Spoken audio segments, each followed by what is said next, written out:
خیلی کمن افرادی که اونها از زندگی دنیا خوش باشن و راضی باشن.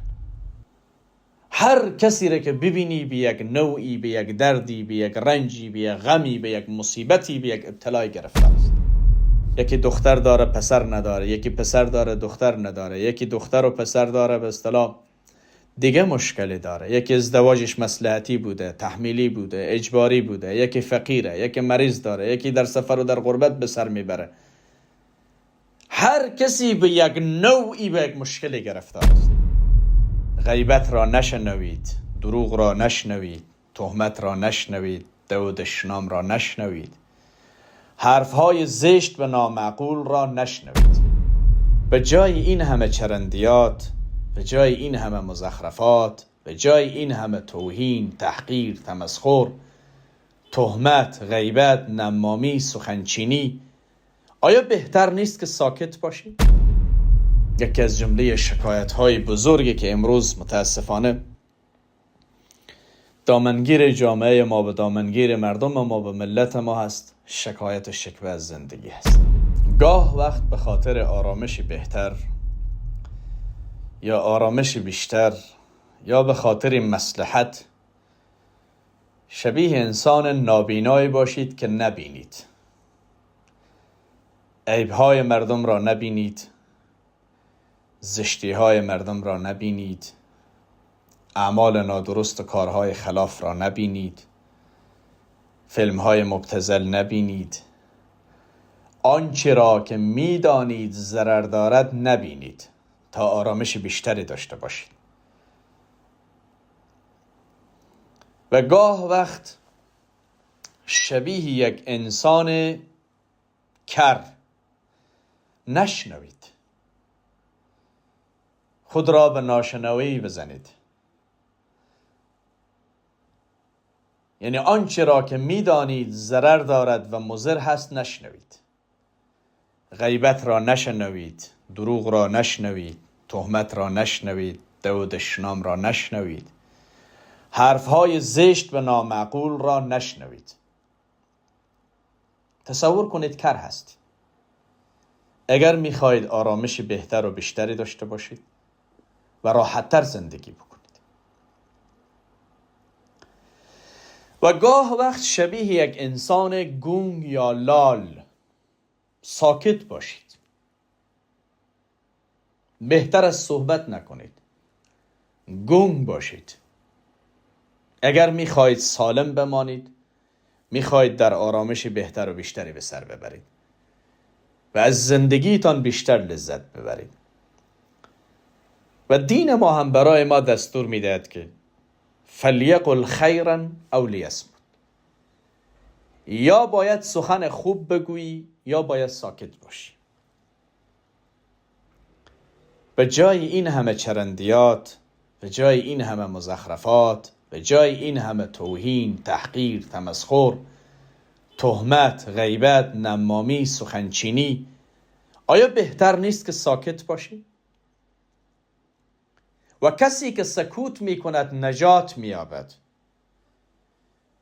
و هیچگاه انسان از سکوتش پشیمان نمی شود، بلکه از گفتارش پشیمان می شود.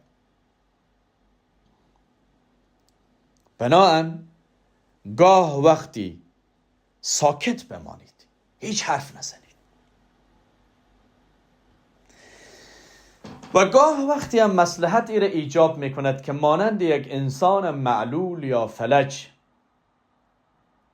که قدرت راه رفتن را ندارد، قدرت تحرک ندارد، قدرت قدم زدن ندارد، شما هم ثابت بمانید، نروید. قدم بر ندار به طرف گناه و معصیت، قدم بر ندار به طرف مردم آزاری، قدم بر ندار به طرف تخریب دیگران، قدم بر ندار به طرف توهین و تحقیر و تمسخر دیگران. نرو در جایی که در اونجا خدا ناراض می شود. نرو در اون جایی که در اونجا عزت و آبرویت حفظ نمی شود. نرو در اون جایی که در اونجا دین و عزت و غیرتت حرمت نمی شود. نرو در اون جایی که در اونجا برای تو ارزش قائل نیستن. مانندی یک انسانی بدون تحرک سر جایت بمون. خیلی از تزلزل‌های زندگی ما، مشکلات زندگی ما، پریشانی‌ها، نابسامانی‌هایی که در زندگی می‌بینید از همین هست که گاه وقتی شنیدنمان را کنترل نمی‌کنیم، گاه وقتی حرف زدنمان را کنترل نمی‌کنیم، گاه وقتی دیدنمان را کنترل نمی‌کنیم، گاه وقتی راه رفتنمان را کنترل نمی‌کنیم. خیلی از دردهای ما، از رنجهای ما، از دل دادنهای بی جای ما هست و از حرکتها و کارهای نادرست ما هست. یعنی خودمان عامل مصیبت و عامل جنجال هستیم، در حالی که اگر مواظب آنچه که در کنترل تو است و در اختیار تو است مواظب اون باشی، خیلی از مشکلات کم میشه. توقعات را کم بیاریم، سطحش پایین بیاریم، خودخواهی ها را پایین بیاریم، انتظار از دیگران، انتظارات بیجا را پایین بیاریم. در نتیجه میتونیم خوش زندگی بکنیم.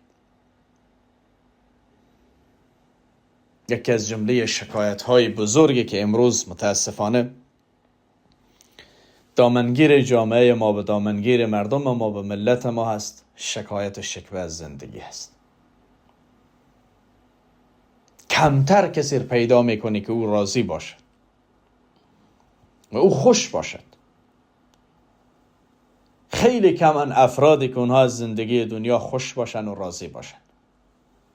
هر کسی را که ببینی به یک نوعی، به یک دردی، به یک رنجی، به یک غمی، به یک مصیبتی، به یک ابتلای گرفتار است. حتما یک شکایتی داره. یکی دختر داره پسر نداره، یکی پسر داره دختر نداره، یکی دختر و پسر داره به اصطلاح دیگه مشکلی داره، یکی ازدواجش مصلحتی بوده، تحمیلی بوده، اجباری بوده، یکی فقیره، یکی مریض داره، یکی در سفر و در غربت به سر میبره. هر کسی به یک نوعی به یک مشکلی گرفتار است. بنابراین عزیزان من، بیاییم تا جایی که ممکن است چشممانم کنترل کنیم که هر چیز را نبینیم، گوشمانم کنترل کنیم به هر چیز گوش ندهیم، زبانمانم کنترل کنیم هر چیز نگوییم،